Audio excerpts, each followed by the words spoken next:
Welcome, everybody. Welcome back to the Prep Coach podcast for episode number 23.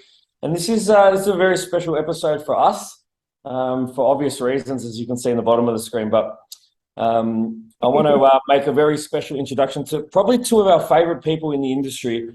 And for anyone who's been in the industry for a long time, there's certain people that you connect with who just equally love and are passionate about the sport like you and are willing to give back. And these two at the bottom are no exception. So I want to welcome the one and only Mel Ward. How are you? I'm good. How are you? Thanks for having me. And do you want to just introduce your two little babies there as well? This is Lola. Your front double Lola. We love dogs. As you can't tell. So thanks for joining us. So we obviously want to have Mel on to talk a little bit about, the lifestyle and being a partner of someone who has achieved the ultimate feat within the sport. And I've been waiting to say this all week. So it is our absolute pleasure to introduce a new IFBB Classic Physique Pro Athlete and Australian Champion, Matty O. How are you, brother? Great to be here. Wouldn't want to be on any other podcast for my first pro feature. So thank you guys for having me. You guys have been amazing in your support and how much you guys have been there for me, and it doesn't go unnoticed or unappreciated. So thanks for having me on, guys. Really appreciate it.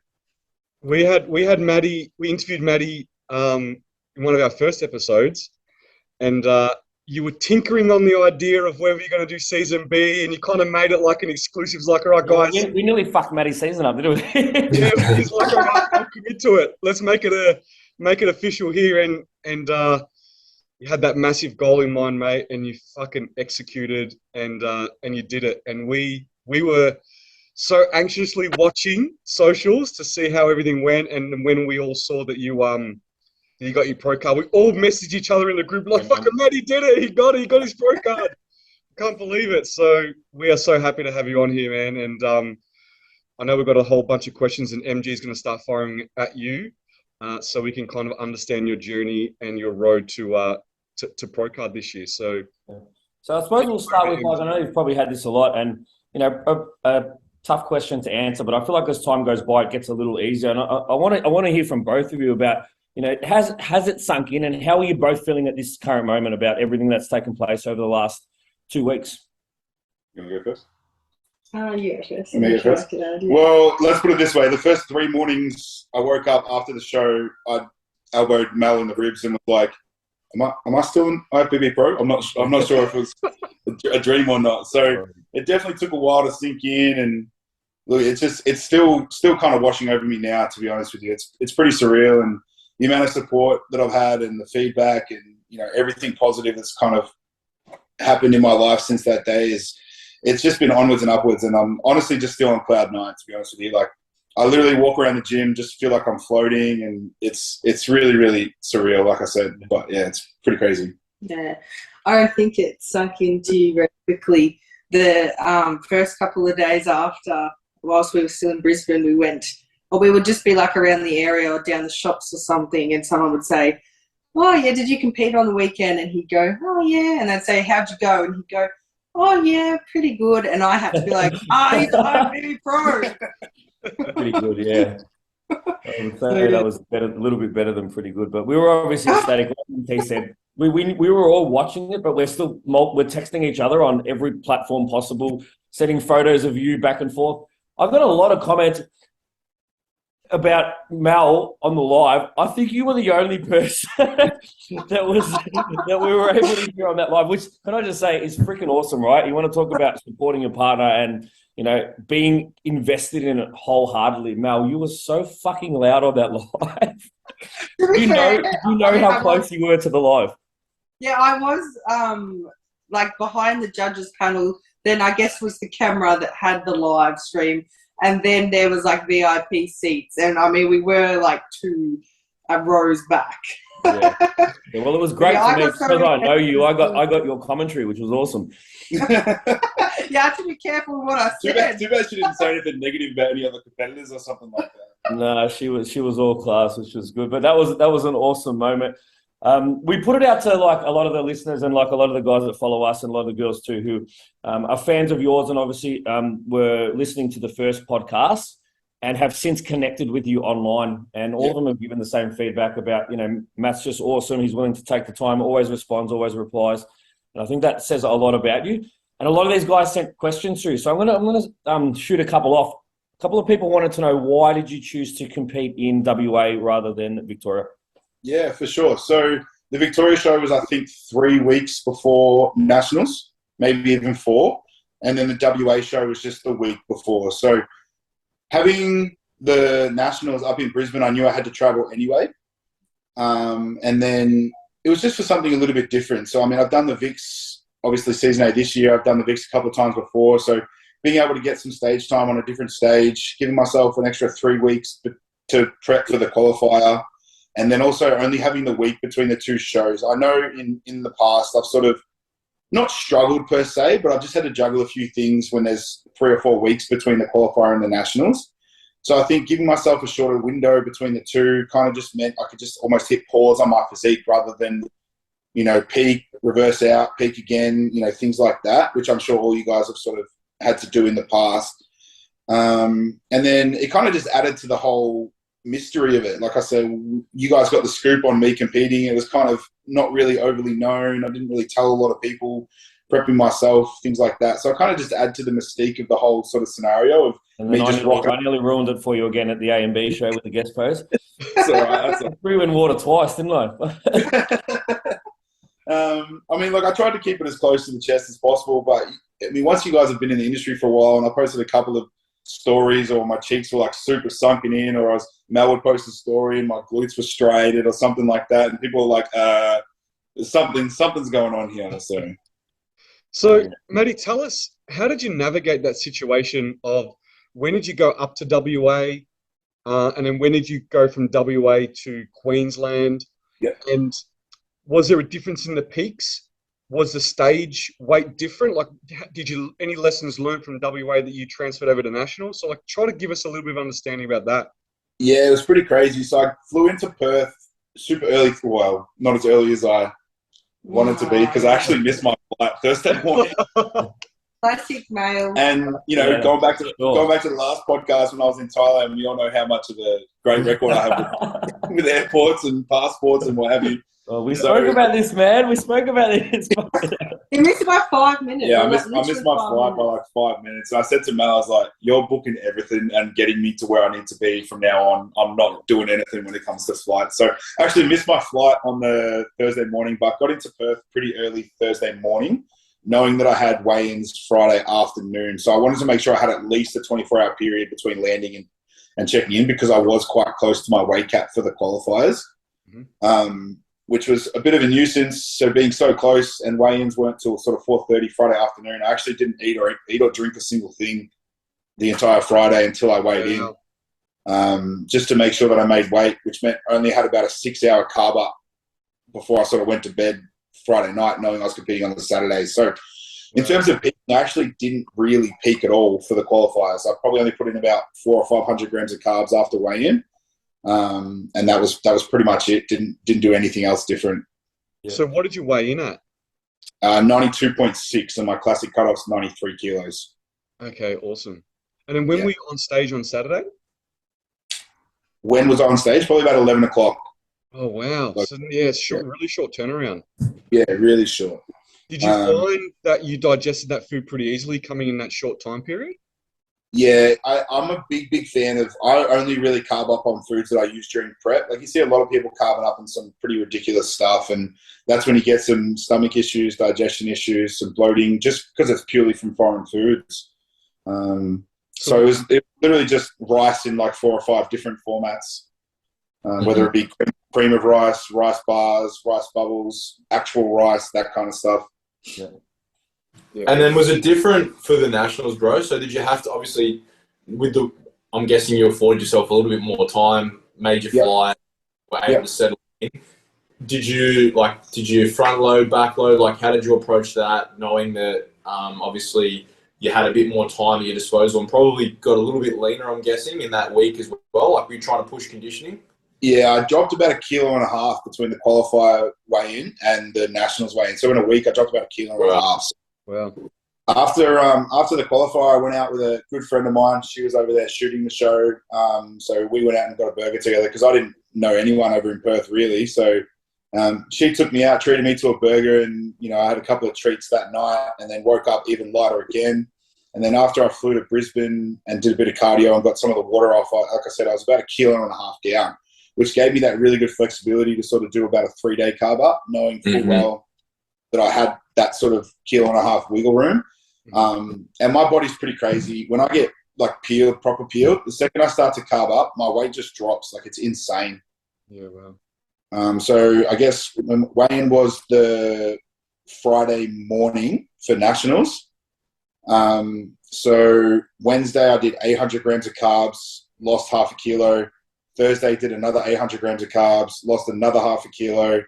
And then I pulled back a little bit on the Friday just so I didn't have any sort of residual food, or, I could really pull my waist in, because obviously the vacuum and the tight waist is a big strong point of mine.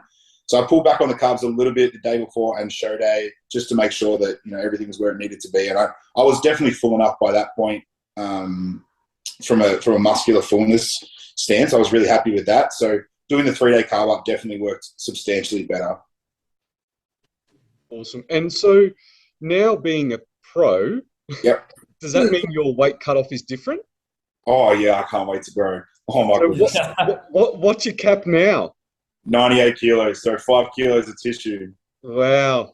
Crazy, And 5 kilos doesn't sound like a lot to most people. Sort of like a 5 kilo difference is kind of, it's a little bit, it's not that much. But you guys would know, and anyone in the industry knows, that 5 kilos of actual tissue is astronomical. Yeah. Like we always say, man, like for us, we're just chasing like a couple of kilos a year, man. Like in reality, most usually. Yeah. If we can make that happen. So and Scott's got a really good explanation, and I use this now, Scotty. Scott, I love when Scott told me this many moons ago. He's like, imagine going to the supermarket, right, and buying 2 kilos of chicken breast and slapping that all over your body, right? So it's a lot of tissue. It's a lot of tissue. It's a good way to think about it. So 5 kilos is going to make a massive difference. And that kind of leads us into the next question, man, where you and I obviously shared photos across the journey, but you made some crazy improvements, man, this prep, and not just this prep, leading up to this prep. And I know that you started coaching yourself as well, which I'm sure had a big part to it because you understand your body so well. But in your opinion, what do you think were your biggest improvements this season? Well, I've always been I've always had a pretty strong torso and midsection, things like that. But my limbs were definitely where I needed to sort of put on a bit more tissue. So arms, quads, and definitely some back thickness and width as well. You can never have too big of a back as a bodybuilder. There's no such thing. So they were sort of my 3 areas of focus from the last show to this show. And I definitely think that I made the improvements there to sort of bring up those areas. And my goal was definitely just to have the least amount of weaknesses. You see some pretty amazing physiques on stage, and one guy will have enormous quads or huge biceps or a thick chest, but lacking in other areas. And I think it's really, really important as a bodybuilder and as a classic physique guy to just be as complete as possible. So that was really the goal, sort of making sure that I had as minimal weaknesses as possible. And I think that probably showed and was the major difference between me and a lot of the other guys on stage. Yeah. And I think we can all agree, what a quality season and what a quality representation of classic physique in Australia this season. Obviously, you taking it out and being on top, but you had some stiff competition, and I think in the end, and I think I sent you some pics as well. But just when you hit that rear double, just the thickness that was pretty much top to bottom on your physique was just a standout, and it's no surprise that I think you took the pro card in the overall 7-0. Is that right? Yeah, unanimous was the word that they used, but yeah. So pretty, and it just says a lot about what you presented and all the hard work that you've put in over the journey. And, everyone's wanting to know what's next, but we actually had one of our athletes ask, what's Mel's plans and when is Mel competing? So Mel, you are known to the people too, and people want to know what are you doing and what's on the cards for you. Oh, that's nice. Well, this time in 12 months, we'll see where we're at, because the plan for me, we're going to have a growth season together. which is good because happy days. since we've been together, Matt's basically been prepping, whether it was like around COVID or for season A and then season B. So I've actually never seen him in a growth season. So we'll see how it goes. But yes, we'll do that. And then I plan to compete in the 2023 season B IFBB Figure.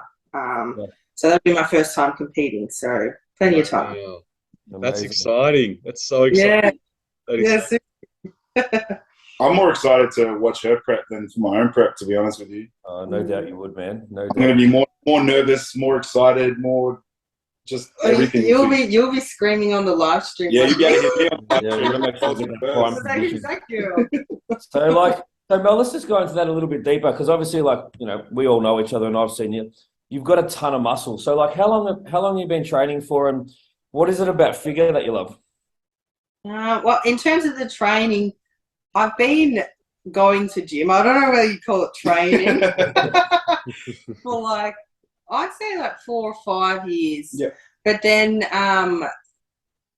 I kind of got a coach, and then training with Matt, he's taught me a lot, and the sessions have been a lot harder. So I'd say training properly or structured training and understanding, maybe a year. 18 months, yeah. Yeah, a year and a bit. But yeah, figure has always sparked my interest. I didn't kind of realise, I'd always admired a lot of girls on Instagram that were bodybuilders, and I kind of looking back, they all were figure, they had that shape. So what I like about it is that it's more muscular than your bikini girls, because me personally, I've never been that slim girl. So I think my frame, especially having the wide shoulders, wouldn't really suit that anyway. And then obviously the other options being wellness, which I hate training legs. So I'm that girl. I'm the only girl that hates training legs.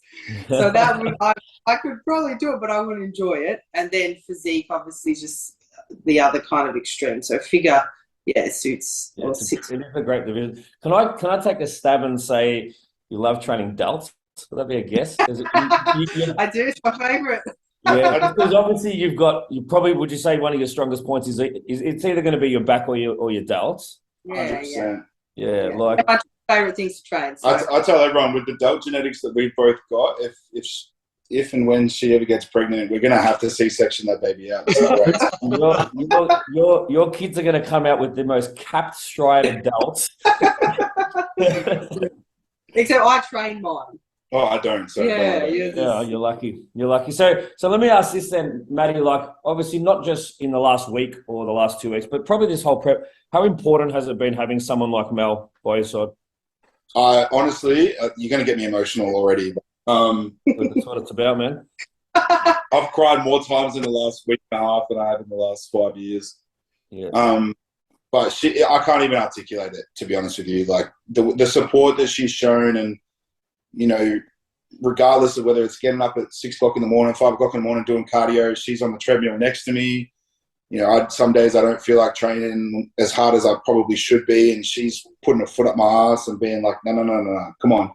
It's prepping meals, she's prepping meals for me, things like that. It's just the little things that you don't even think play a role, but it just makes it so much easier when you've got someone that understands and loves you so deeply to support you through that. It makes the biggest difference. Yeah, amazing. Yeah, I just think especially with what we do, and obviously the 5 of us get it, but it is a tough sport, and it's a sport a lot of times you kind of got to grind on your own. Yeah, Scott's talking about this a bit in the past, but you've got to find the motivation when you're 15, 16 weeks into a deficit, you're tired, you're fatigued, and having someone on your side who either understands or is willing to go there with you can just be an absolute game changer. And obviously, it's very clear the bond that you guys have, and I think that the support Mel gave has obviously helped to lift you up, and that's why we wanted Mel on, because this is I call it your joint pro card. And I tell everyone as soon as I get off stage, I pass her the trophy and the medal and the pro card, and I say, put this on your mantle at home. It's just as much yours as it is mine. So yeah, it's amazing. So, mate, the thing that popped up a lot in the comments and questions box was people are loving your YouTube. So I just want to know a little bit about how long has that been on the cards for? And, you know, what are the plans for that over the next 6 to 12 months? Yeah, definitely. I love it. I've developed a new passion for it. I dabbled in it a little bit a couple of years ago. Probably wasn't quite at the stage where I was ready to do it. Sort of forced myself to do it because I had a couple of people ask, and I wasn't really passionate about it. So, and you guys know, if you're not passionate about something, it's going to kind of fall by the wayside a little bit. So, you know, I thought about it, been thinking about it, and it was something that I thought about doing, you know, after the show and after hopefully turning pro. But Mel was like, why wouldn't you start it now? People want to see, you know, you lead up to the stage and, you know, document as much as possible. And I have the worst imposter syndrome, to be honest with you. You guys know, we've spoken about it before. And the idea that anyone would actually want to watch me do anything, even remotely, is just foreign to me. So put one video out. It got really, really like positive feedback. And, you know, people were like, we want more. So I was like, let's just keep the ball rolling. So I tried to get as much content as possible.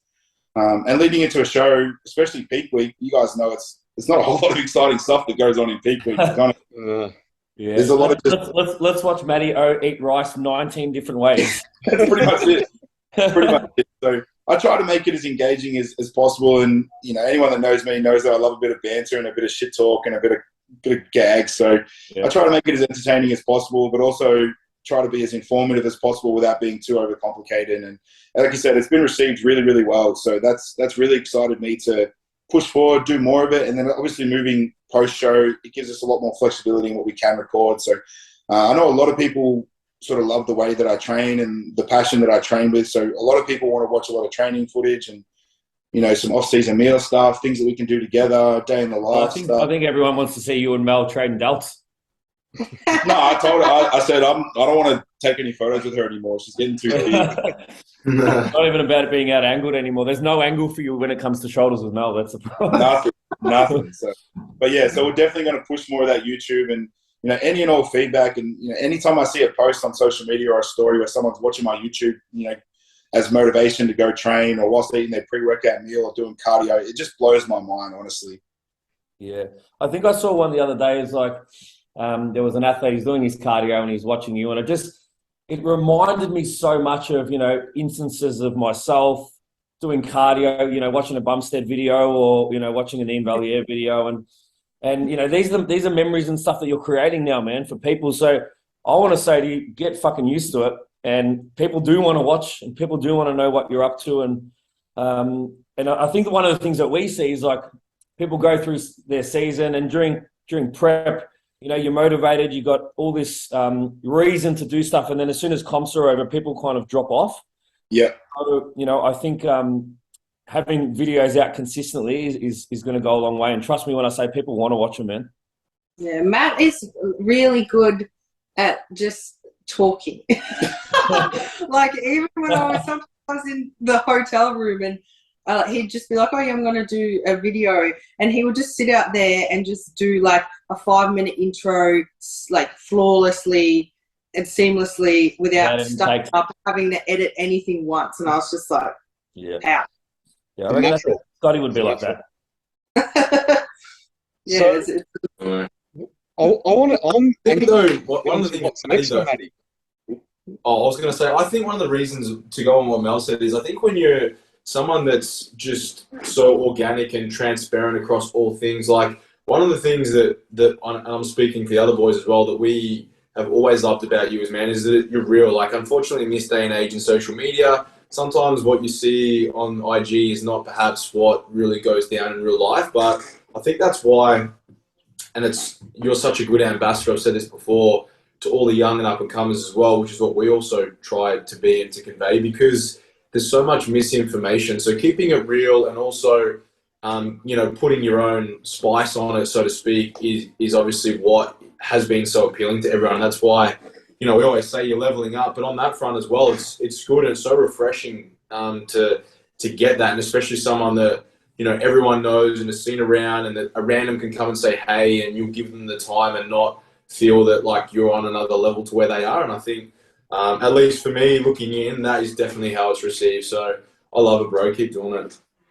Yeah, one thing I've always maintained from day one is just be me. you know, there's a lot of people in this industry that are trying to be someone else or be who they think other people want to see and what have you. And like you said, in terms of being organic, they drop off, they fade off, the facade sort of wears thin and what have you. And it's so easy to create content if I'm just talking shit and roasting myself, or because that's just who I am in everyday life. And, you know, I'm always happy to give any single person the time of day. Much to Mel's dismay, sometimes it takes us 2.5 hours to train because every man and his dog wants to come up and have a chat, and I'm happy to talk to whoever's willing to talk to me. So, yeah, I had one of my young guys in the gym the other day, man, come up and show me the chat between you and him. Basically, he just sent you a message and you replied, and he was like, Matt replied. I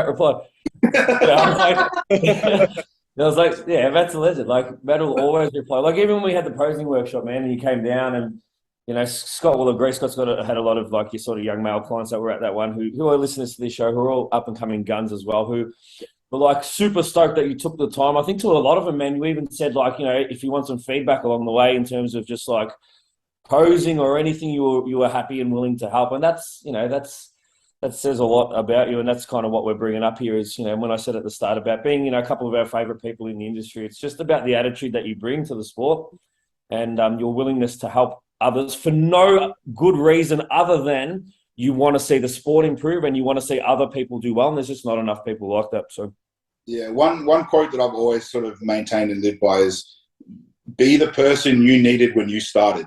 And that's something that I've tried. And, you know, when I started in this bodybuilding sort of world industry, I was coming out of a completely different sport, different industry. I didn't know anyone. I didn't know anything. It was all about me feeling things out as I went. And, you know, people sort of sensed a little bit of potential, and that probably threatened a lot of people that have been doing it a little bit longer than me. And I was a little bit shunned, and I was a little bit, you know, pushed to the side or disregarded or what have you. And all I wanted when I was younger was for someone to reply to my message that I sent them on Instagram. Man. Definitely, man. Yeah.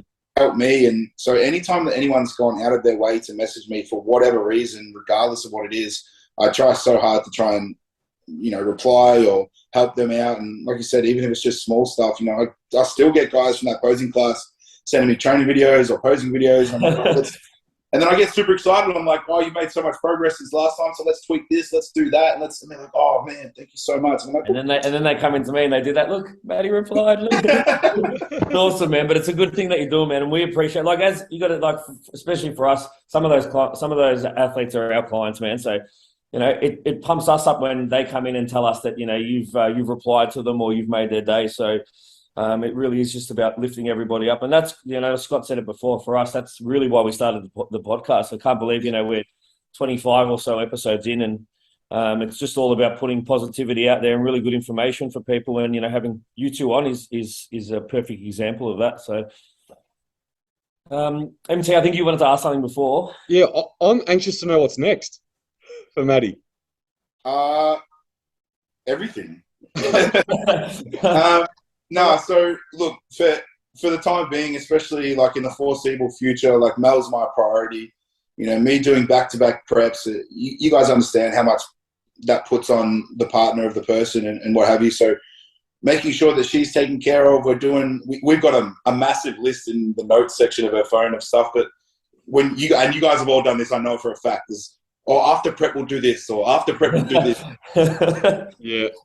We've got a whole long list of things that we need to get through and stuff that we want to sort of go and do together and what have you. And then not long after Christmas, she'll start looking at going through her pre-prep phase. And I've actually got a couple of really close friends of mine. I'm going to be prepping for season A next year. So definitely going to be ramping up my coaching. I haven't really done a whole lot of promotion and stuff because I have been pretty locked in and prepping and that kind of stuff. And I'm the type of coach that, you know, quality over quantity. I'd rather have 20 athletes that I can give everything to, and then have 50 athletes that are only getting partial attention. So making sure that I'm on top of that, pushing my coaching, prepping a couple of clients, focusing on Mel, and then just eating as much rice as my stomach can maintain.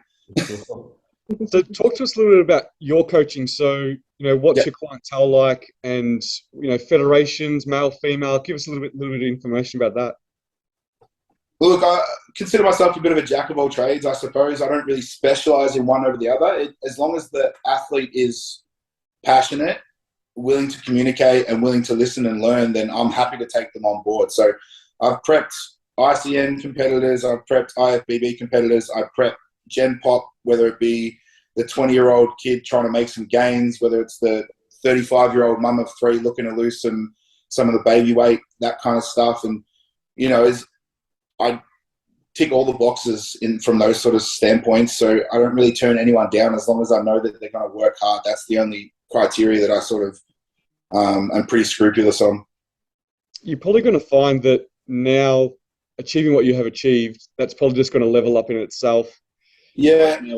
Take over the classic physique division with all your clients. Well, that's obviously what I'm most passionate about. That, as a coach, comp prep is probably the most exciting sort of coaching variable. So that's sort of where I'd like to specialize in moving forward, taking on more comp prep clients. I always tell people my favorite version of a client is me 5 years ago. Someone that's got all of the passion, all of the motivation, but probably lacks a little bit of the guidance and the knowledge in terms of trying to get to where they want to get to. And that's where I come in. And in terms of like my coaching style, I'm not a send an email plan and off you go, see you later. I really like to communicate and educate. And one thing that I tell every single client that comes on board, the first thing I tell them is I don't want to coach you forever. I'm sorry, I love you, but I want to give you the tools and the ability and the knowledge to educate yourself and eventually be able to go off and whether it be work with a different coach, because there's so many, there's 1,000 ways to skin a cat. And I'm not the type of person that wants to have a client come on board and then they have to stay with me until they're done competing or whatever the case may be. And, I'm the last person to think that they know everything, and I don't. And I'm always more than willing to say if I don't know the answer to a question, I don't know, but I'm going to find out for you from someone that knows more than I do. And I like to relay that back. Yeah, we've said it between us 3 boys is that there is no scarcity of clients, to be honest. And for coaches wanting to hold on to their client base or, worried about people leaving or going to other coaches, it's really not something to worry about. There's so many clients, there's so much business out there to go around. Yeah. And actually it's good sometimes when, I think we said on a previous podcast, is seeing clients go to other coaches and seeing if they're successful or not. And it kind of judges how good you are, if that kind of makes sense. And also you only want to coach people that want to be coached, right? If you've got someone that's like not checking in, not doing things, and you're having to, always get things out of them, you'd rather spend your time and energy on someone else that's actually going to be receptive to your coaching, right? Yeah, and coach a lot of different people because that's how you learn too. Like I've become a better coach by doing coaching, not by reading a book or something like that, right? So sometimes it's good to go through a lot of different clients and have a lot of different people that you do coach.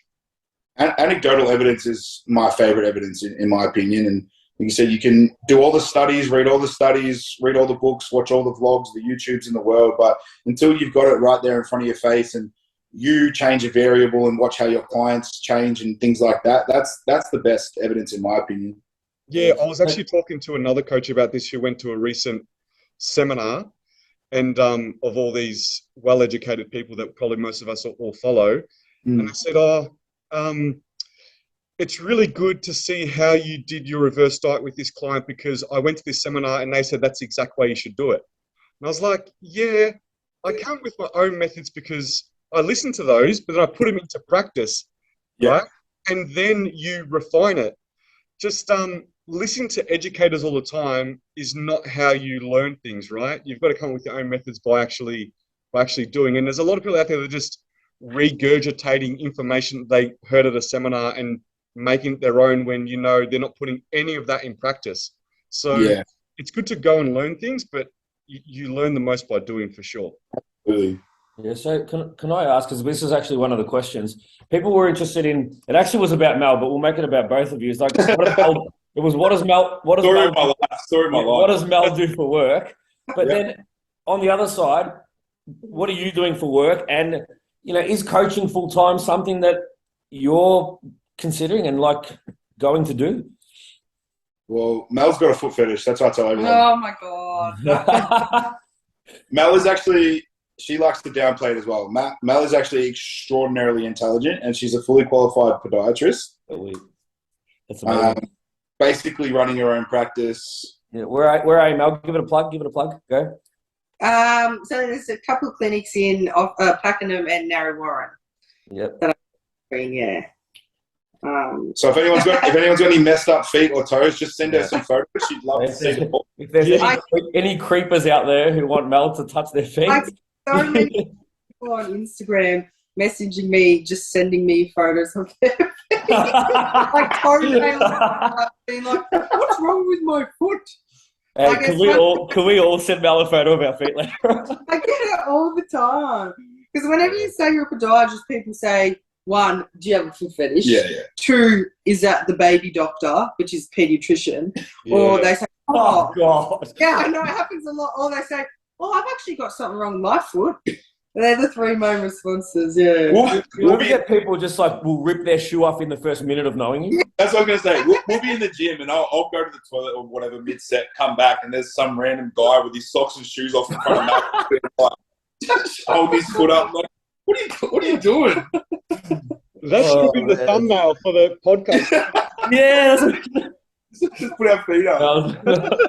Yeah. I will admit, though, my favourite part of podiatry is helping people kind of get back. Say they've had a knee, ankle, foot type of pain, helping them get back to the activities they like doing. So whether it's like a cardio class or just walking their dog, that's probably the most enjoyable part. Yeah. Which does incorporate a lot of even chats about diet and gluten. Kind of all intertwined. Yeah. There you go. Any bodybuilders out there with issues? Hit up Mel Ward. Yeah. That's it.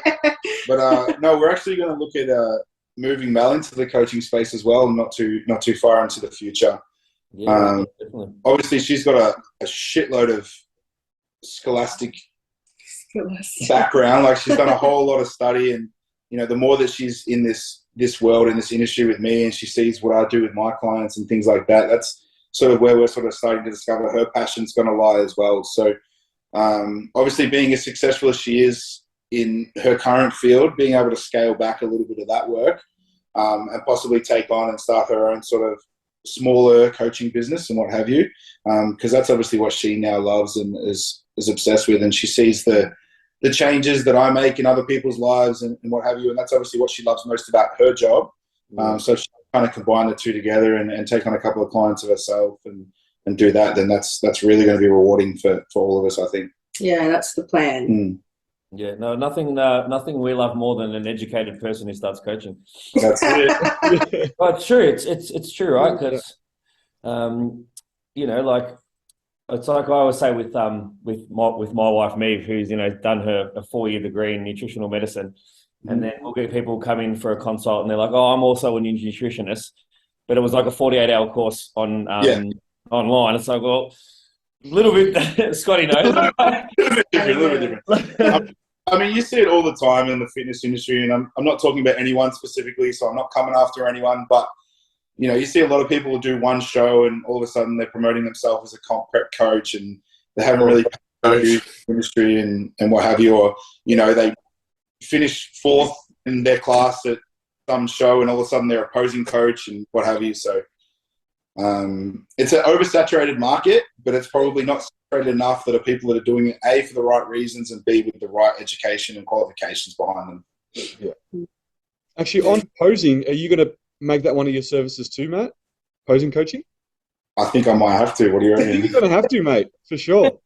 Man, you got all those professional shots from the posing. Remember I said to you after the posing workshop when I sent you those shots from Bell, and I'm like, this is your new business album right here. Yeah, look, I've never actually marketed myself as a... Mel's just going to the toilet again, see? Poor Mel. Yeah, we knew. I've never actually marketed myself as one, but I have had a bunch of people reach out in the past, whether because they've seen me posing, what have you, and that's something that I take a lot of pride in is posing, and I think it's slept on a lot in the bodybuilding world. And I tell everyone, you can have the most world-class physique, but if you don't know how to show that and present that the right way, then you're not going to get looked at the same way as someone that, you know, is a little bit more well practiced in that field. Mate, we need it. Classic physique, bodybuilding, men's physique, posing.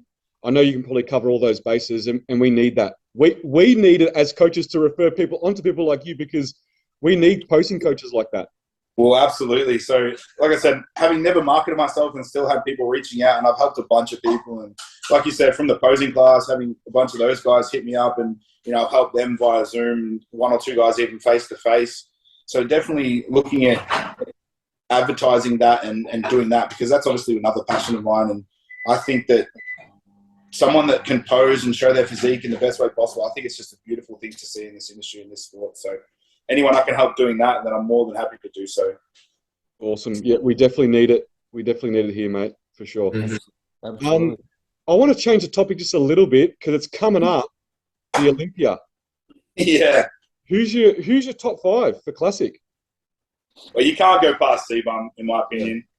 Yeah. He's the standard. He's the GOAT. He's hitting a bit. And, I mean, I don't think you can ever count out a reigning champion until they're knocked off. So he's number 1 for me. Big fan of Urs Kalczynski, the German kid. Yep. He's very, very impressive. I probably am a big fan of his physique, probably because it's almost the closest to mine out of all those sort of classic guys. And then you've got your Ramon, Dino. He's looking enormous. And then obviously Terence as well. So they're kind of like the main ones that I'm a big fan of and think will do really, really well. But the classic division as a whole in the last sort of 2-3 years has just exploded. Yeah, it has, man. Like that top 4, and I reckon like probably Breon. I reckon Breon will slip to 5th, and I reckon that'll be his last classic. But I reckon Urs will jump up a spot. I saw an update from him the other day, man, and he's aesthetic as fuck. That guy. So aesthetic, and we're actually chatting. And Mel was saying that he's like almost too beautiful and perfect. The way he's like, the blonde hair is always perfect. The nice bright blue eyes, the perfect skin, everything like that. Has Mel been looking at his feet? probably has been. Big foot.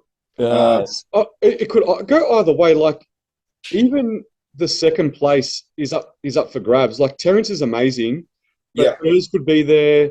Ramondino can be there. Like it's going to be a real big mix-up for that 2, 3, 4 spot for sure. Yeah, I think it's great because they've all got sort of similar in some aspects, but very different physiques as well. Obviously, Chris is super tall and wide, and Terence is a little bit more compact, and Ramon is a monster. He's huge. Boy, yeah. So it really shows that it doesn't quite matter as much about in terms of like your genetic makeup and structure, but as long as you've got that sort of that classic look, and they can all pose really, really well. So I think that's really important. I'm really keen I don't think anyone will beat Chris. Obviously, Chris is now working with Hani. Yep. I'm really keen to see how. I'm sure he's going to look amazing, but I'm really, if it's a next level conditioning physique, and whether there's any muscle groups that he brings up, because I know Hani's training methods are very different to others. So I'm excited. I'm excited about the Olympia. We just watched Chris's new YouTube video. That's our morning routine: is get up, make our oats, make a coffee. Mel cracks a monster can, and we see if Chris has got a new YouTube video on. No way to start the day. And walk the dogs. Which I was going to say, Mel, I think Lowell was ready for a mouthful there. She knows what's up. We have a hard no dogs. She knows what's up. Well, sorry, let me rephrase that. I have a hard no dogs on the couch whilst eating rule. Do you also like carrot? Yeah. Yeah, carrot's definitely a dog thing. Banana. I haven't tried that. Yeah. So, Matt, you know what's going to happen, Matt? Oh, sorry. I was going to introduce that no Matt on the couch while the dogs are eating rule. So true. Yeah, I was going to say, I know you said you got a fair bit to tick off your list in your notes file, which is understandable because essentially you've had back-to-back contest preps. Yeah. But have you had any inkling of like, I reckon sometime in 2024 or early 2025 that you want to make your debut and where that would be? Oh, yeah, absolutely. That's definitely been a thought process for me. Right now, I think we've sort of played around with the idea of Mel obviously doing Season B in Australia next year. And then me sort of prepping around the same time and then possibly going overseas and doing a few of the pro-ams overseas. So getting Mel to do the amateur version of the show and then for myself to do the pro show, I think that would just be insane to be able to share together and do that. So that would be of next year, thinking of doing that? Yeah, so season B, sort of around the October mark of next year, which gives me a good quality, lengthy off season to try and get some of that muscle on. Mm-hmm. But I definitely want to ride the wave. Like, I don't want to be that person that turns pro and waits 3 or 4 years to get on a pro stage. Agree, man. 100% agree. 100%. I got a little bit like overexcited, and 2 days after I turned pro, I was scrolling through, and they must have had like a Portugal or Romania pro or whatever, and they had photos of the first call out there, and I was like, "Hey, do you reckon I could probably jump in the lineup right now?" I think in terms of completeness, I think my physique is almost right there. Obviously, there's the weight cap difference, and you can only tell so much from stage photos. But I always said that I always wanted a pro physique before they gave me a pro card, and that's something that I really live by and really strive to try and achieve. So that when the time did come, that I didn't have to make so much improvements after turning pro to be able to compete in a pro lineup, and being able to compete earlier rather than later and get that feedback from a pro level of, okay, where do I need to improve now that I've been on a pro stage? I'd really love to be able to compare myself to some of those really top upper echelon athletes and see where I stand almost as soon as possible. I think that's really exciting. Yeah, it's going to be a massive season B next year. We've got Scotty going for another Australian champion. How many pro physique titles have you won, Scott? A couple. I don't know. Can't remember. Oh, come on, I don't know. Listen to him.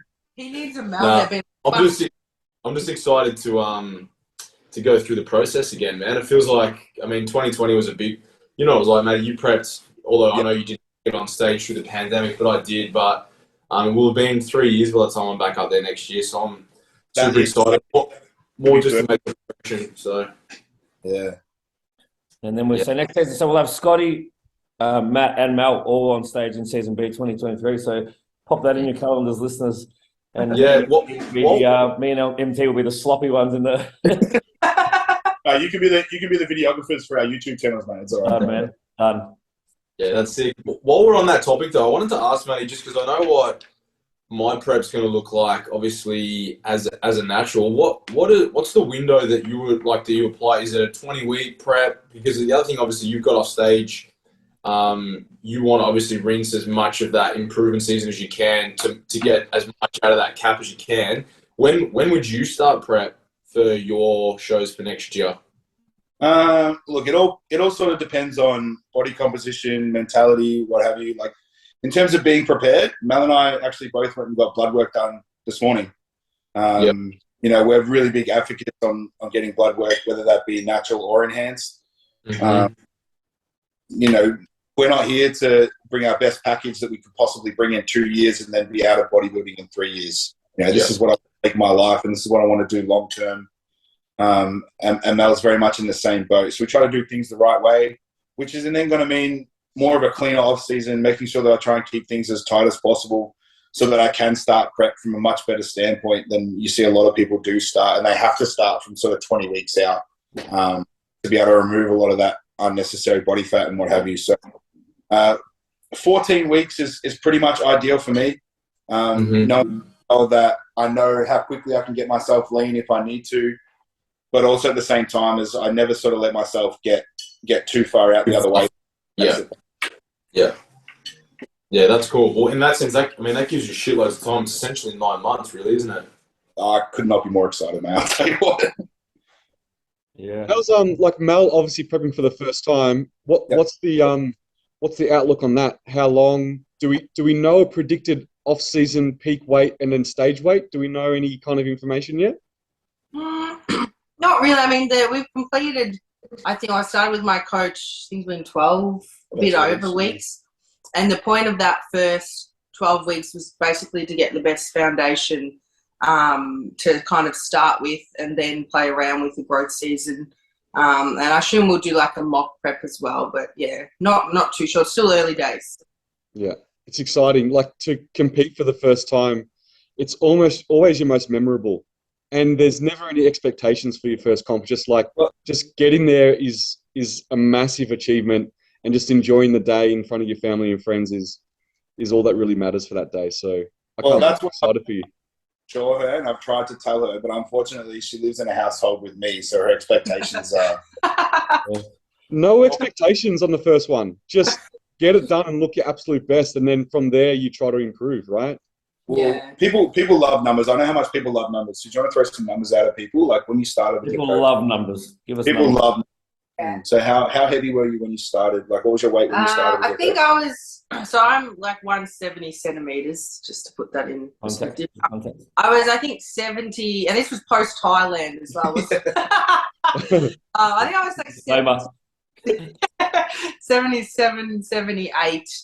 And then now I'm sitting around like 71, 72. And that's 72 kilos after we've enjoyed all my post-comp. Yeah. Yeah. So she's probably recomped, pulled off probably about 6 kilos. Yeah. But the changes that she's made from a physique standpoint, a muscularity standpoint, has honestly that's what gets me so excited. We've only just really tapped into her potential of what she can accomplish, in this industry, and not having, the hugest training age background. And there's still so many different variables that we can play with and improve on. And the fact that she's made the progress that she has in the last 12 weeks just gets me even more excited. That is exciting. Like, even just from an outsider perspective, to know someone that hasn't trained, for a long period of time, has never gone through any kind of cyclical, phasical approach to the nutrition they're training, the potential is crazy. It's crazy. Nutty. It's honestly nutty, and it honestly keeps me on my toes because I'm like, she's going to catch me in a damn. Well, guys, look, we could probably talk to you for another couple of hours, but I know you guys have got commitments, and we're already on that. Oh my goodness! I thought crazy, man. I know. So, we just want to congratulate both of you again. We've all connected over the journey and become closer and closer, and I have no doubt that over the journey that's just going to continue to grow more and more. Absolutely. The one thing that I really find between all 5 of us is we all just want to see everyone else do well. And absolutely. We don't mean that as necessarily a title or a number, even though Matt's the best in the country. But we just mean we want to see people happy, healthy, and getting better every time. It's like Trimboli said last time. All I care about is that I'm better every time I present, and the people around me are doing the same thing. That's the kind of circle I want to have. Absolutely.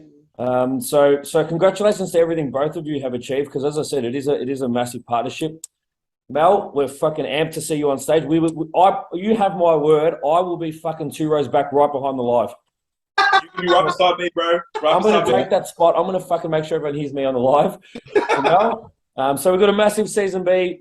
Matt doing a pro show potentially. We'll get Matt on to blow the details out before he announces it anywhere else on the podcast, as we've done. You guys get the scoop every time. We get the scoop, and then we get to see Scotty defender pro title, which is awesome. So can't wait for that. Definitely want to keep having you guys on. Scotty's show as well, screaming him 2 rows back when he's. Well, do you know what I was going to say, bro? Are you going to do the VIX, Mel? Yes. Because I'm thinking. I think I've got the dates for that. I'm debating whether, obviously, I'm natural, but I'm thinking about just for something different to jumping into men's physique at the VIX, just to try a different fed. I was actually going to have a chat to Matt and just see what do you reckon posing wise we get closer. Like again, it's not about. I know that I'll probably get bullied for size, but just a different experience and just see. Man, I don't think you'll be bullied for size, man. What are you weighing at the moment? Well, I'm actually. Someone said to me this morning, "You're looking so much thinner." So I'm about 9 kilos down. So I did at 96 this morning. I'm 96. You have me in a minute. I'm gonna make a meal real quick. I'm gonna make a meal. I'm not okay with that. Yeah, I know. I'm in the middle of my pre-prep phase, but I wanted to try and pull down to about 92.5, 93. But it's happened a little bit fast. I don't reckon I'm going to have to maybe get that light. I should be able to hang out around 94 to 96, and then if I can start prepping that phase and only have to pull off, maybe 10 kilos, then it will make prep a little bit better. But yeah, like I said, I'm just keen to have the experience. I've never done an IFBB, and just more for me to see how I would look against guys that are obviously on the other side of the fence. Absolutely, man. We'll see you there. Absolutely. There you go. We don't have to go to two separate lives. We can do it on the same day. I'll definitely catch up with you though, Matty, because I'll be keen because I know the posing's a little bit different with the IFBB guys in physique. Even though you're classic, it would be beneficial to get your spin on it. Well, that's where I started. I mean, I was a physique guy for a couple of years before my board shorts didn't fit my quads anymore. So, I've definitely got, adequate experience in that area. And, I love bodybuilding as a whole, and I always like to get as much knowledge in as many areas as possible. So we'll link up, man. We'll do a couple of sessions and we'll get you on point. Great. We should do a YouTube video, the five of us training together. That would be fucking elite. That would be great. We'll get all the pumps. We got a few gyms at our disposal, so yeah. That would be awesome. Put me on the list for posing too, and probably MG, because we all do physique too. So we're going to need some posing coaching for sure. Done. Lock it in. Look forward to it. So, guys, I'll do a special pro price for the three of you as well. Yeah. Fucking love it, guys. If you're a supporter of Matt's and Mel's and you haven't reached out and wanted to, feel free, send him a message. Like you've heard, he always replies. He gets back to people, and he's just a great ambassador for the sport, as was said. So get in his corner, and we're all going to be watching your journey. And I think the last time we ended this podcast, I think we said, mate, we'll be talking next when you're a pro. And guess what? We just did our pro podcast. So pretty fucking amazing, man. Remember we said it, right? We said the next time we talk, it's going to be with you and your pro card. We've spoken into existence. Spoken into existence. Yeah. That's it. Well, guys, thanks for your time. We appreciate it. We'll obviously touch base off air, and thanks again for everything and for being a great supporter of us and the show and just the sport of bodybuilding. Thank you so much, guys. On behalf of both of us, I know Mel feels the exact way, that the amount of support and the love and the way that you guys have been towards us has actually just been insane. And like you said, we haven't really known each other a long time, but it honestly feels like I've known you guys for years and years. Like you said, we just clicked super, super well, and I think that's a big testament to sort of who we are as individuals and not just bodybuilders as well. So thank you guys so much, and I'll tell you what, maybe we'll get Mel back on when she's a pro and what have you. Sounds good, man. Yeah, absolutely. That sounds good. All right, awesome. Guys, take care, and thanks again for everything, and keep riding the wave, man. You've earned it, you deserve it, and I hope that Cloud9 feeling lasts long into the future for you, man, because you fucking earned it with blood, sweat, and tears. So absolutely. Thank you so much, guys. Take care, legend. See you guys. Cheers, guys.